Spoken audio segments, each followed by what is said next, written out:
KKR শিবিরে bowling বিপর্যয়। World কাপের পরেই শুরু হবে আইপিএল, আর এবারের আইপিএলে সবথেকে বেশি নজর কেড়েছে কেকেআর। কারণ ফর্মে থাকা বেশ কিছু ভালো ভালো ক্রিকেটার কিনেছে তারা।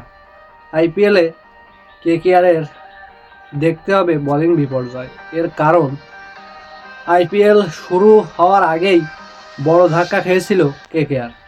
মোস্তাফিজুর রহমানকে রিলিজ করে দিয়ে বোলিংয়ে যে একটা শূন্যতা তৈরি করেছিল কেকেআর, সেই শূন্যতা যেন আরও বাড়িয়ে দেয় মাতিসা পাথিরানা। অস্ট্রেলিয়ার বিপক্ষে টি-20 ওয়ার্ল্ড কাপের একটি ম্যাচে তিনি চোট পান, আর এই চোটের কারণে তিনি সে ম্যাচটাও খেলতে পারেননি। আর এই চোট কেকেআরকে ভাবাবে। এই মাতিসা পাথিরানার চোট কেকেআরের বোলিংয়ে ডেথ ওভারে অনেক টেনশন তৈরি করবে। কিন্তু এখানেই বিপদটা শেষ হয়ে যায়নি।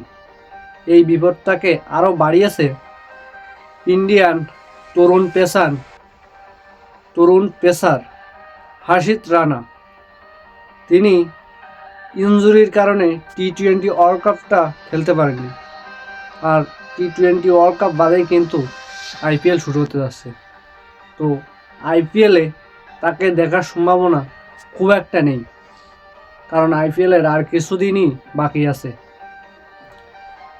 এই বিষয় নিয়ে কেকেআরকে অনেক ভাবতে হবে।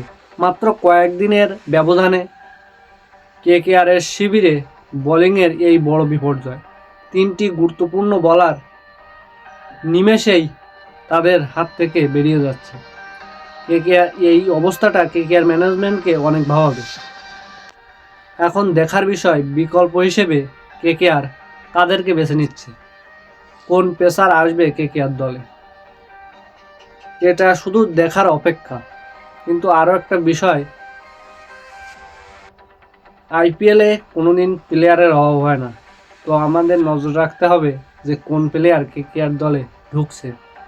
তো ভিডিওটা ভালো লাগলে কমেন্ট করবেন, লাইক করবেন, অ্যান্ড শেয়ার করবেন, সাবস্ক্রাইব করে পাশে থাকুন।